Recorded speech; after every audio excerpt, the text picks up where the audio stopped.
یہ تو رہا اسلامی قانون کا خلا کا تصور اور مغرب میں کیا تصور ہے۔ اب آئیے پاکستان کے قانون کی طرف۔ ہم پہلے تقسیم ہند سے پہلے کے قانون کا جائزہ مختصراً لے لیتے ہیں۔ انگریزوں نے عام طور پر یہ پالیسی اختیار کی تھی کہ وہ نکاح، طلاق، میراث وغیرہ کے معاملات میں ہم مداخلت نہیں کریں گے، چنانچہ انہوں نے اس موضوع پر بہت کم قانون سازی کی۔ گنتی کے چند قوانین ہیں جو انہوں نے بنائے۔ عام طور پر عدالتی نظائر کے ذریعے ہمارا فیملی لا ڈیولپ ہوا ہے، یعنی ہوا یہ کہ کسی عدالت میں میاں بیوی کا کوئی تنازع آیا تو عدالت نے اس پر فیصلہ سنایا۔ فیصلے کے لیے عام طور پر یہ دیکھا جاتا تھا کہ یہ جو کپل ہے یہ سنی ہے یا شیعہ ہیں۔ سنی ہیں تو عام طور پر برصغیر پاک و ہند میں حنفی پائے جاتے ہیں، تو حنفی فقہ کی کتاب ہدایہ یا رد المختار میں دیکھ لیں گے کہ اس مسئلے کا کیا حل ہے، کس پر کیا ذمہ داری عائد ہوتی ہے، تو اس کے مطابق فیصلہ کر لیں گے۔ یا اگر شیعہ ہیں تو شیعہ فقہ کے مطابق فیصلہ کر لیں گے، عام طور پر اثنا عشری ہیں تو اثنا عشری فقہ پر کریں گے۔ اور انگریزوں کی عدالتوں نے اپنے اوپر لازم کیا تھا کہ ہم فقہی مسلک کی پابندی کریں گے، یعنی سنیوں کا فیصلہ سنیوں کی فقہ کے مطابق کریں گے، شیعوں کا فیصلہ شیعوں کی فقہ کے مطابق کریں گے۔ البتہ اس میں ان سے ظاہر غلطیاں ہوئی ہیں، کیونکہ انگریز جج ہے، اس کو اسلامی قانون کا کچھ نہیں پتا، وہ ترجموں پر انحصار کر کے اسلامی قانون کو سمجھنے کی کوشش کر رہا ہے۔ ترجمہ کتنا صحیح ہے کتنا غلط ہے، پھر صرف ترجمہ ہی تو نہیں ہوتا، اس قانون بہت پیچیدہ ہوتا ہے اور اس میں بہت سارے اصول ہوتے ہیں، بہت ساری استثناءات ہوتی ہیں، بہت ساری شروط ہوتی ہیں، ان کا علم ہے یا نہیں ہے۔ لیکن بہرحال انگریز ججوں نے اسلامی قانون کو جس طرح سمجھا اس کے مطابق فیصلے سنائے۔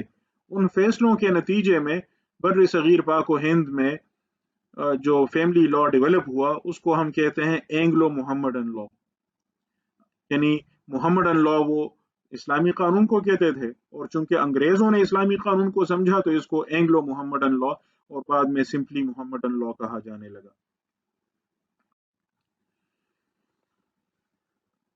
خواتین کے لیے اس نظام میں ایک بہت بڑا مسئلہ تھا۔ انگریزوں نے جو عدالتی نظام یہاں رائج کیا، اس میں انگریزوں کا جو عدالتی نظام ہے اس کو ہم ایڈورسریل کہتے ہیں۔ ایڈورسریل، اس میں دو فریق ہوتے ہیں، ایک مدعی ایک مدعا علیہ، اور باری ثبوت مدعی پر ہوتا ہے۔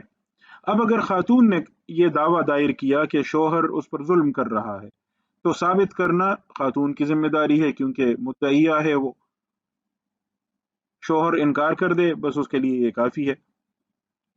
ثبوت تو خاتون کی ذمہ داری ہے کہ وہ لے آئے، کیونکہ دعویٰ اس کی جانب سے آیا ہے۔ جج خاموش بیٹھا دیکھ رہا ہوگا، ایک جانب سے کیا دعویٰ ہے، دوسری جانب سے جواب دعویٰ کیا ہے، شواہد دونوں جانب سے کیا ہیں، ان پر وہ فیصلہ کرتا ہے۔ جو مسلمانوں کا نظام تھا اس میں قاضی انگریز جج کی طرح اندھا بہرا نہیں ہوتا تھا، نہ ہی اس کے ہاتھ پیر ایسے بندھے ہوتے تھے، بلکہ اس پر ذمہ داری ہوتی تھی۔ ایک تو اس کے پاس بہت سارے اختیارات تھے، اس طرح کے اختیارات جو آج مثال کے طور پر آپ کی سپریم کورٹ کے ججز کے پاس ہیں، ان کو ہم انکویزیٹوریل پاورز کہتے ہیں۔ ان میں ان اختیارات کی اہم بات یہ ہے کہ ان کی وجہ سے جج خاموشی سے بیٹھا نہیں ہوتا کہ اس کے سامنے چیزیں لائی جائیں تو وہ دیکھے، بلکہ اس کے پاس یہ اختیار ہوتا ہے کہ وہ خود شوہر سے پوچھے کہ بھئی تم یہ کیا کر رہے ہو، وہ کیا کر، اس معاملے میں تم اپنے شواہد مجھے پیش کر دو، بیوی سے کہے تم یہ کرو، پھر حکومت سے کہے، حکومتی اہلکاروں سے کہے، عدالتی اہلکاروں سے کہے کہ جا کے وہاں موقع کا جائزہ لیں، وہاں پڑوسیوں سے پوچھیں، آس پاس لوگوں سے پوچھیں، معلومات اکٹھی کریں، گویا JIT جیسے سپریم کورٹ تشکیل دیتی ہے، کمیشن بنا دیتی ہے، جا کے انکوائری کریں، معلومات اکٹھی کریں، رپورٹ میرے سامنے پیش کریں۔ یہ اختیارات مسلمانوں کے عدالتی نظام میں عام قاضی جو مقامی سطح پر ہوتا تھا اس کے پاس بھی ہوتے تھے۔ چنانچہ اگر خاتون نے آ کر یہ کہا کہ شوہر اس پر ظلم کر رہا ہے تو قاضی صرف یہ نہیں کرتا تھا کہ عورت سے کہے کہ ثبوت لے آئے، بلکہ اگر عورت کہے کہ میں کہاں سے ثبوت لاؤں، وہاں تو میری نند بیٹھی ہے یا میری ساس بیٹھی ہے، وہ کب میرے حق میں گواہی دیں گی، تو قاضی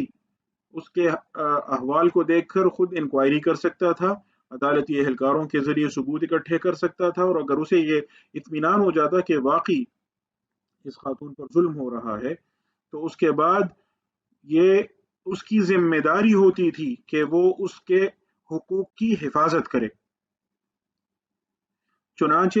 یتیموں کے لیے، بیواؤں کے لیے، اور اسی طرح جتنے بھی کمزور طبقات ہیں معاشرے کے، ان کے حقوق کا تحفظ یہ مسلمانوں کے نظام میں قاضی کی ذمہ داری ہوتی تھی۔ انگریزی عدالتی نظام میں ایسا کچھ نہیں تھا، اور بدقسمتی سے ہمارے ہاں اب بھی عدالتی نظام انہی اصولوں پر چل رہا ہے، انگریزوں کے اصولوں پر، جس کی وجہ سے بہت سارے مسائل ہیں۔ اب بڑا مسئلہ یہ آیا کہ خاتون پر ظلم ہو رہا ہے، شوہر کے خلاف وہ عدالت میں جاتی ہے، تو عدالت اس سے کہتی ہے کہ تم تو حنفی ہو۔ اب حنفی فقہ میں عدالت کے پاس فسخ نکاح کا اختیار بہت محدود ہے، اس کے لیے ثبوت لانا پڑتا ہے۔ اب اس ثبوت کے لیے خاتون کہاں سے ثبوت لائے؟ تو عدالت سے اسے سنوائی کوئی ہو نہیں سکتی تھی، داد رسی ہو نہیں سکتی تھی، تو کسی نے ایسی خواتین کو مشورہ دیا کہ بھائی تم یوں کرو کہ مرتد ہو جاؤ، جا کے کسی کرسچن پادری کے سامنے جاؤ، کسی چرچ میں جاؤ، اور وہاں سے وہ آپ کو بپتسمہ دے لیں گے، کرسچن بنا دیں گے، پھر آپ وہاں سے کرسچن بننے کا سرٹیفکیٹ لے آئیں، عدالت میں سبمٹ کر دیں، عدالت کہے گی کہ یہ تو اب غیر مسلم ہو گئی ہے، مرتد ہو گئی ہے، تو اس بنا پر یہ نکاح ختم ہو جاتا ہے۔ ہاں، اس کے بعد تم چاہو تو اگلے دن توبہ کر کے واپس مسلمان ہو جاؤ۔ یہ ایک بہت بڑا فتنہ سامنے آیا، اور اس سلسلے میں مولانا اشرف علی تھانوی رحمہ اللہ، ان کا بڑا کردار رہا کہ انہوں نے اس فتنے کی سرکوبی کے لیے بڑا کام کیا، اور انہوں نے نہ صرف یہ کہ اس فتوے کی غلطی واضح کی، بلکہ اس کے بعد انہوں نے یہ کہا کہ اب چونکہ انگریزوں کا عدالتی نظام ہے اور اس میں ایسی خواتین کے لیے کوئی بچنے کی راہ نہیں پائی جاتی، اگر ہم فقہ حنفی پر ہی عمل کرتے رہیں تو ہم اس وقت مجبوری کی حالت میں ہیں، اضطرار کی حالت میں ہیں، تو اس کو بنیاد بنا کر ہم مالکی فقہا کی رائے پر عمل کر لیتے ہیں، کیونکہ مالکی فقہا کے ہاں فسخ نکاح کے لیے عدالت کے پاس نسبتاً زیادہ اختیار ہوتا تھا، تو انہوں نے مالکی فقہا کے ساتھ رابطے کر کے ان سے تفصیلات لے کے وہ ساری مرتب کی، پھر اس کے متعلق ہندوستان کے بڑے بڑے نامی گرامی علماء کے ساتھ مشورہ کیا، اور ان کے مشورے سے ایک تفصیلی فتویٰ مرتب کیا، اور اس کی روشنی میں فیصلہ دیا کہ اس معاملے میں حنفی فقہ کے بجائے مالکی فقہ پر عمل کیا جائے۔ مزید یہ کہ انہوں نے اس کے لیے قانون سازی کی ضرورت بھی محسوس کی، تو اسی فتوے کو بنیاد بنا کر پھر 1939 میں تنسیخی نکاح کا قانون منظور ہوا، جس کو ہم کہتے ہیں dissolution of Muslim marriages act 1939۔ اس میں مالکی مذہب پر بنیاد رکھتے ہوئے مختلف امور میں عدالت کو اختیار دیا گیا کہ وہ فسخ نکاح کر سکتی ہے۔ یہ گویا مولویوں کی جانب سے خواتین کے حقوق کے تحفظ کی کوشش تھی۔